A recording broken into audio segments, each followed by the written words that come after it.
Siga gyud siya, murag kalayo. Kahoy siya nga gamay, kupong-kupong ubagon ba na basta kay nagsiga. Dayon for a while, mi hunong si Moses.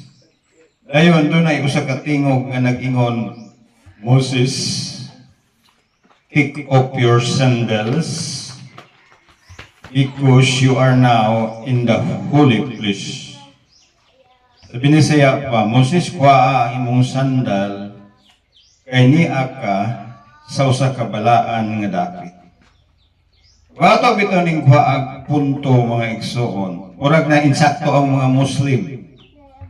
Kaya ang mga Muslim mosulod sa simbahan, ilang hubuon, ilang mga sapatos, ilang mga sinilas.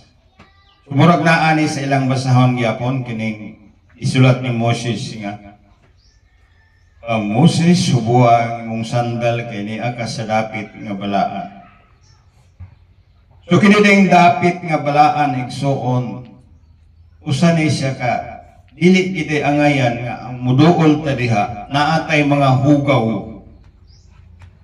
Sa mapananglit kung hugaw ang atong kasing-kasing, dili ka entitled or qualified muduol sa usa ka tigumanan, kay ang tigumanan balaan na nga dapit. Amen, mga igsoon. Matod pa sa Dios, Moses, hubuang imong sandal kay niya ka sa balaan nga lugar.